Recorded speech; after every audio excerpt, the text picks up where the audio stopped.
During our 10th anniversary dinner at the fancy Italian restaurant downtown, I couldn't shake the feeling that something was off with Nolan. His smiles seemed forced, and he kept glancing at his phone whenever it buzzed in his pocket. A tiny crease formed between his eyebrows, like he was anxious about something. "Everything okay?" I asked, reaching across the table to squeeze his hand. The candlelight flickered in his brown eyes as he looked up. "Yeah, of course. Just work stuff. You know how it is." Nolan flashed me a reassuring grin, but I could tell he was holding something back. As we dug into our plates of linguine alla vongole, I tried to push the nagging feeling aside and enjoy the evening. Nolan and I had been together for over a decade, since we met in college. Back then, we were just two kids dreaming of building a life together in Seattle. Now, at 35, I was living that dream. A cozy house in the suburbs, a fulfilling job as an elementary school teacher, and a kind, loving husband who worked at a tech firm downtown. We didn't have kids yet, but we were comfortable and happy, or so I thought. Nolan reached for the bottle of Chianti to refill his glass, his third of the night. "To us," he said, raising his glass with a tight smile. 10 years down, forever to go." I clinked my glass against his, trying to ignore the way his eyes kept darting to his phone. Maybe I was just being paranoid. Nolan loved me, didn't he? But as the nights turned into weeks of his increasingly distant behavior, those niggling doubts only grew stronger. I couldn't ignore the truth any longer. Something was very wrong in my perfect little world. "Maybe he's just going through a phase," Cora said over coffee one morning, her brow furrowed with concern. "Men can be like that sometimes, get distant when they're stressed about work or whatever." I shook my head, staring into the depths of my latte. "It's more than that, Cora. You should see how he is at home these days." Nolan had been coming home later and later from the office, his smiles growing forced by the day. We barely spoke anymore, and when we did, it felt like pulling teeth to get more than one-word answers out of him. "He's constantly on his phone, typing away furiously whenever I leave the room," I confided. "And the other night, when I suggested we go out for our usual date night, he just mumbled some excuse about having to work late." Cora reached across the table, squeezing my hand. "Oh, honey, I'm so sorry you're going through this. Have you tried talking to him about it?" A bitter laugh escaped my lips. "You think I haven't? Every time I bring it up, he just brushes me off, says he's been swamped at work and that it's nothing to worry about." But I knew better. Call it a wife's intuition, but deep down, I could sense that something was seriously wrong in our marriage. The Nolan I fell in love with, the caring, attentive man who used to dote on me, was slowly slipping away, replaced by this cold, distant stranger. That evening, I decided to try one more time. As Nolan sat on the couch, scrolling mindlessly on his phone, I approached him. "Nolan, we need to talk." My voice was steady, but my heart pounded in my chest. He glanced up, his expression unreadable. "About what?" "About us. Our marriage." I took a deep breath. "I can't help but feel like you've been pulling away lately, and I want to know why." For a moment, he just stared at me, his jaw clenched. Then, with a heavy sigh, he set his phone down. "It's just been really stressful at work, Lila. You know how demanding my job can be." I crossed my arms unconvinced. "That's not a good enough excuse, and you know it. We're supposed to be partners, remember? For better or worse. But lately, it feels like you've checked out of our marriage completely." Nolan ran a hand through his hair, frustration etched onto his face. "Look, I'm trying my best here, okay? Cut me some slack." "Some slack?" I repeated, my voice rising. "Nolan, I deserve better than this. We deserve better than what you've been giving our marriage." His lips pressed into a thin line, and for a split second I saw something flicker in his eyes. Guilt, perhaps. But as quickly as it came, it was gone, replaced by a cold, detached expression. "Maybe you're right," he muttered, standing up abruptly. "Maybe this isn't working anymore." And with that, he grabbed his keys and walked out the door, leaving me standing there in stunned silence, feeling like the ground had been ripped out from under me. A few weeks later, Nolan's company was hosting a big gala event to celebrate some major client wins. As his wife, I was expected to attend and play the part of the doting partner. Despite the growing rift between us, I agreed, hoping it might be a chance for us to reconnect. The venue was a swanky downtown hotel, and I had picked out a sleek black dress that hugged my curves just right. If Nolan wasn't going to make an effort, at least I could look good for myself. As we mingled with Nolan's colleagues and their partners, I plastered on a fake smile, making small talk about work and the weather.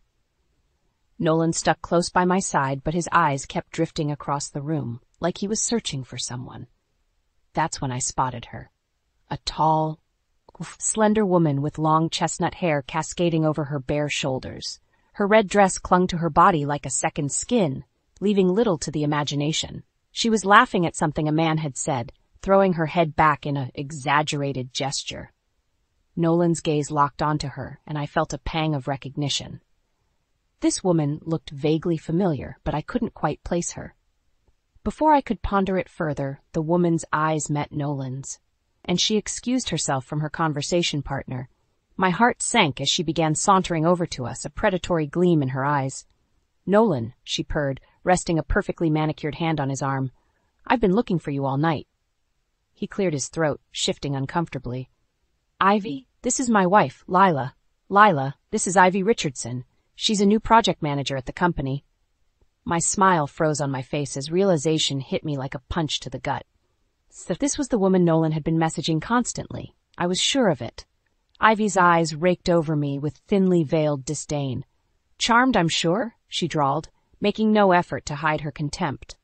"Likewise," I managed to choke out, my grip tightening around my champagne flute. Nolan laughed nervously, oblivious to the charged tension between us. "Well, you two should get to know each other better.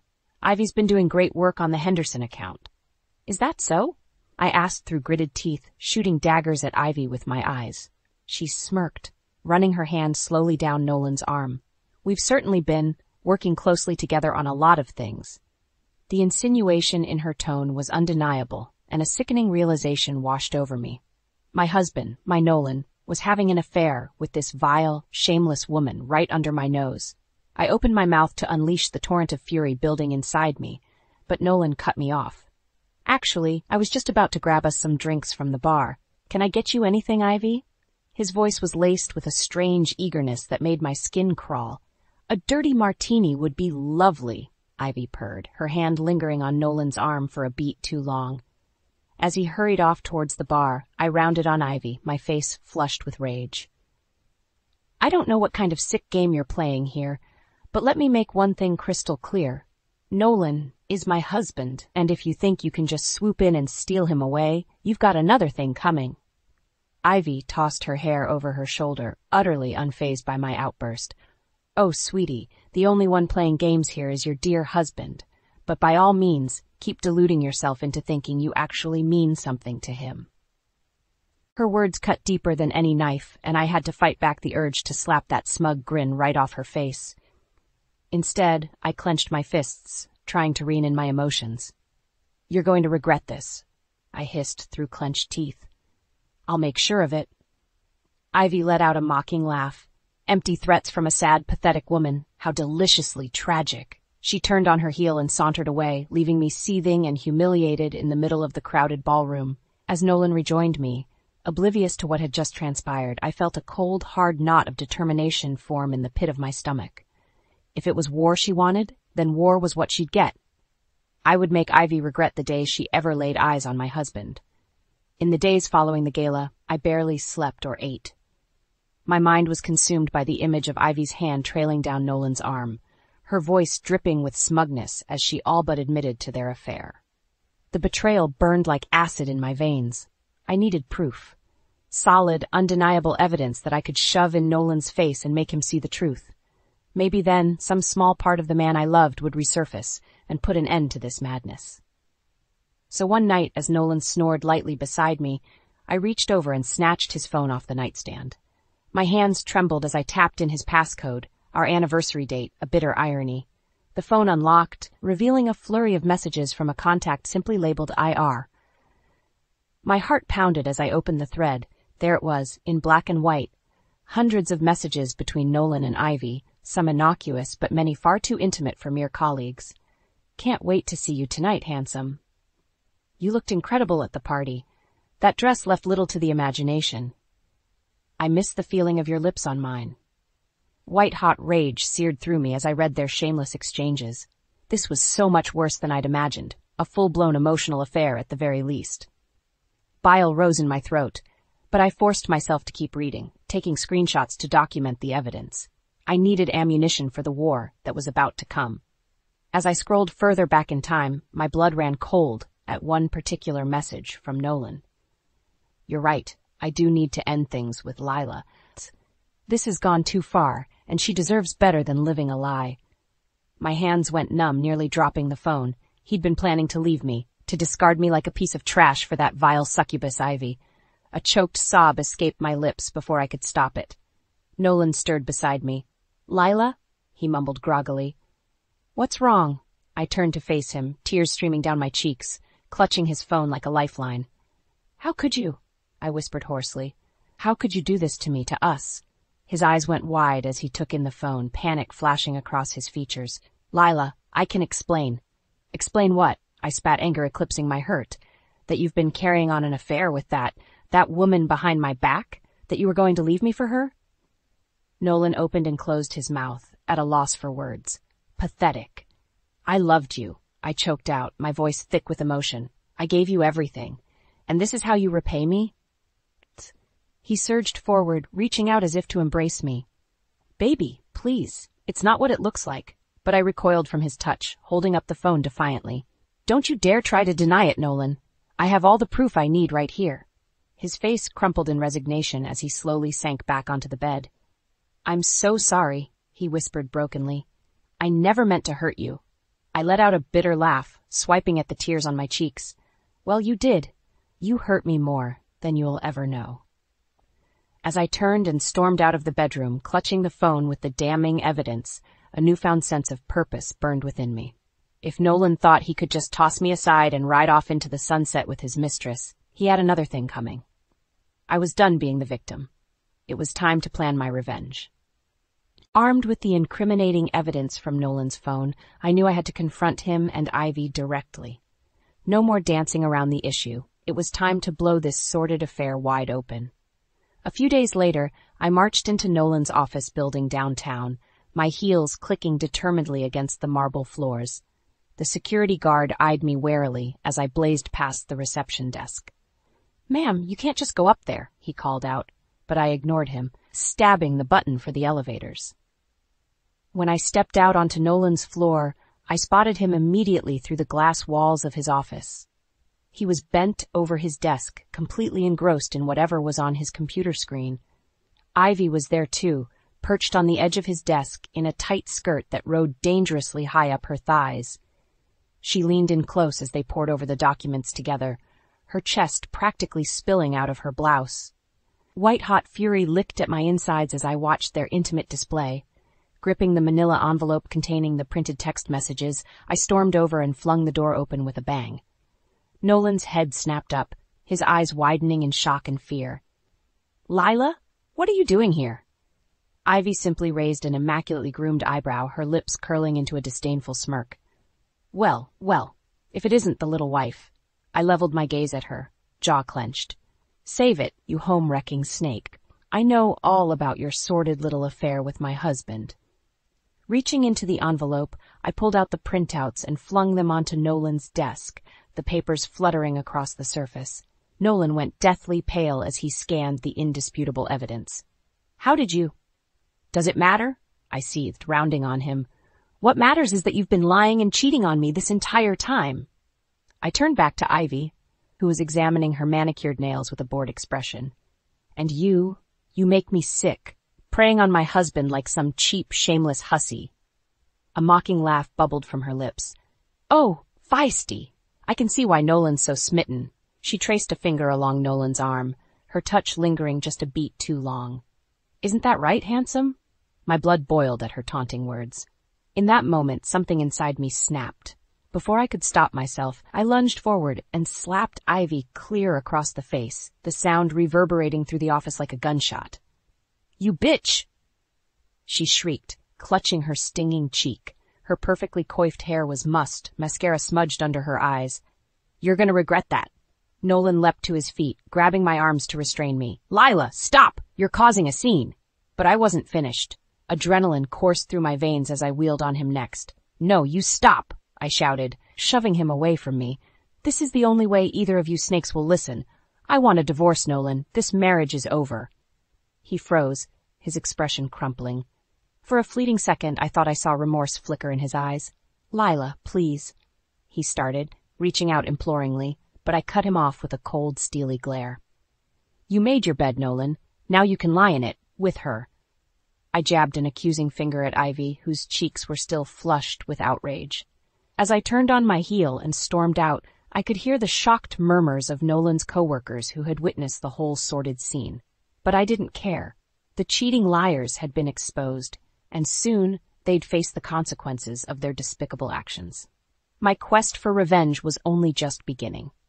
In the days following my explosive confrontation with Nolan and Ivy, I found myself surprisingly calm.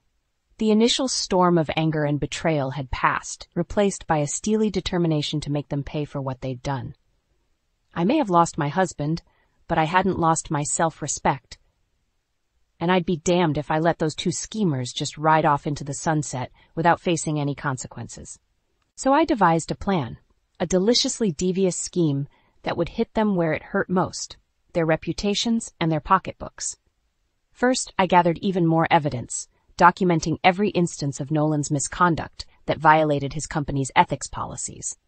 The misuse of corporate resources for his dalliances with Ivy, the inappropriate relationships, the blatant lies on his expense reports to cover up their escapades. I compiled it all into a tidy file, complete with copies of those damning text messages, ready to present to his boss and the HR department. Next, I dug deeper into Ivy's background, searching for any skeletons in her closet that could be used as leverage. As it turned out, the sleazy homewrecker had quite a few secrets of her own. Like the fact that she was carrying on not just with my husband, but with another married executive at the company too. Or how about those shady business dealings with a former client that had led to a nasty lawsuit? I gathered all the sordid details and incriminating documents, preparing to leak them to the press and Ivy's unsuspecting partner at just the right moment. With everything in place, I decided to lull my prey into a false sense of security first. I started being overly friendly with Nolan again, pretending I was finally ready to forgive and move on. "Lila, I'm so sorry," he blubbered during one of our clandestine meetups at a cafe near his office. "What I did was inexcusable, but I want to make things right. I still love you." I gave him my most radiant smile, pulling his hands into mine. "I know, baby, and I love you too. That's why I'm willing to give our marriage another chance." He seemed stunned by my apparent change of heart, but too desperate and pathetic to question it. Over the next few weeks, I let him think we were working through the hurt and rebuilding our trust, all the while compiling more proof of his indiscretions behind the scenes. Ivy, for her part, seemed utterly convinced that she'd won. The smug look she shot me whenever our paths crossed said it all. Little did either of them know, I was simply luring them into my carefully laid trap. Everything was going according to plan. Finally, when I had enough ammunition to bury them both, I started planting little seeds here and there. An anonymous email to Ivy's partner with details of her affairs, a copied file mysteriously left on her boss's desk at work. At first, they brushed it off as someone's attempt at a sick joke. But slowly, the dominoes began to fall into place around them. Ivy started facing whispers and stares everywhere she went, as the news of her transgressions spread like wildfire. Clients began dropping her company left and right, the two disgusted by her unethical behavior. Nolan, meanwhile, found himself being summoned into endless meetings with HR and the executives, as each new piece of evidence against him came to light. His desperate pleas of innocence fell on increasingly deaf ears. They say the best revenge is living well. But there's also a particular satisfaction in being the architect of your enemy's downfall, watching every last piece of their lives crumble around them because of their own vile misdeeds. As Ivy and Nolan began to drown in the tsunami of consequences they'd brought upon themselves, I stood back and observed with a dark, triumphant smile. The cheating liars were getting exactly what they deserved, and it was all thanks to the deliciously devious scheme I'd executed to perfection. As the fallout from my meticulously planned revenge scheme intensified, it was almost comical to witness Ivy and Nolan's lives unraveling before their eyes. Ivy's entire world came crashing down in spectacular fashion. Word of her affairs with multiple married executives spread like wildfire, earning her a reputation as a home-wrecking pariah. Clients dropped her firm left and right, disgusted by her unethical behavior. Even her own partner wasn't spared from the shockwaves. After receiving those anonymous emails detailing Ivy's indiscretions, he promptly kicked her out and filed for divorce, leaving her with nothing. I'll never forget the look on her face when she showed up at my doorstep one evening, tears of makeup streaking her cheeks. "You did this," she choked out, hatred burning in her eyes. "You ruined everything." I simply gave her a cold, triumphant smile. "I warned you not to mess with me, Ivy. You reap what you sow." With a guttural scream of rage, she lunged at me, hands outstretched like claws, but I was ready, sidestepping her attack with ease. "Save it," I spat as she crashed against the doorframe. "You've already lost. Now get out of my sight before I call the cops." Ivy slunk away in humiliated defeat, her life in utter ruins because of her own despicable actions. Karma, as they say, is a bitch. As for Nolan, well, let's just say he didn't fare much better. Turns out his cozy tech company had a very strict no fraternization policy that he'd blatantly violated. Strike one. Then there were all those expense reports he'd falsified to cover up his and Ivy's little rendezvous, using corporate funds for personal dalliances. Strike two. When the higher-ups received that anonymous file detailing every last instance of misconduct, ethics breach, and company policy violation, they didn't take it lightly. Strike three, you're out. Nolan was promptly fired and faced with a mountain of damning evidence that could potentially lead to legal troubles, all because he couldn't keep it in his pants. He came crawling to me one evening, a sniveling, pathetic mess desperate for my forgiveness and support. As if. "Lila, please," he blubbered, clutching the manila envelope of termination papers. "I've lost everything because of my stupid mistakes. My job, my reputation, it's all gone. You have to help me." I fixed him with a cold, steely glare, fighting back the urge to spit in his face. "The only one who has to do anything here is you," I stated flatly. "You need to sign those divorce papers and get the hell out of my life for good." Nolan's jaw dropped in stunned disbelief. But I thought we were working things out? You said you forgave me." A harsh laugh tore from my throat. "You're even dumber than you look if you actually believed that load of crap." Reaching into my purse, I pulled out a crisp folder and tossed it at his feet, the contents spilling across the floor, copies of every last text between him and Ivy, evidence of his corporate violations, you name it. "That's just a taste of all the proof I gathered while I was pretending to take you back," I said, watching realization slowly dawn over his stupid, cheating face. "Everything you've lost, your job, your money, your precious Ivy, it's all because of your own sickening behavior. I just gave you the consequences you deserved." Nolan's mouth opened and closed like a gasping fish as he processed the magnitude of what I'd done. You planned this whole thing? All of it?" I leveled him with a look of pure disdain. "You're damn right I did. I told that snake Ivy she was going to regret the day she messed with me, and I meant it. Now here we are, and you're both getting exactly what you deserve. To lose everything, just like I did when you betrayed me." With a look of utter devastation, Nolan slumped to his knees, cradling his head in his hands as racking sobs shook his body. But I felt no pity whatsoever, only a deep sense of satisfaction that karmic justice had been served. Months later, as the crisp autumn air turned to the bitter chill of winter, I could finally begin to breathe again. The deep wounds left by Nolan's betrayal were starting to heal over, leaving me stronger and more resilient than ever before. I'd moved out of our suburban home that once felt like a gilded cage into a cozy downtown apartment that was all my own. With the hefty divorce settlement and my renewed focus on work, I was building a new life for myself from the ashes of my shattered marriage. It felt incredible to stand on my own 2 feet again, no longer weighed down by the constant anxiety and heartbreak of Nolan's infidelity. I was finally free. Of course, there were still tough days when the anger and hurt would bubble back up unexpectedly. Like the morning I ran into Nolan at a cafe near my new place, I just ordered my usual soy latte when that all-too-familiar voice made me freeze. "Lila, is that you?" I turned slowly to see him sitting at a corner table, looking unbearably pathetic in a rumpled suit and day-old stubble. The light had gone out of his eyes, leaving them dull and haunted. Part of me wanted to keep walking, to pretend I hadn't seen the sad shell of a man he'd become, but another part felt compelled to face him, to confirm just how far he'd fallen from grace. "Nolan," I said flatly, clutching my coffee cup. "Fancy meeting you here." He opened his mouth as if to say something, then seemed to think better of it.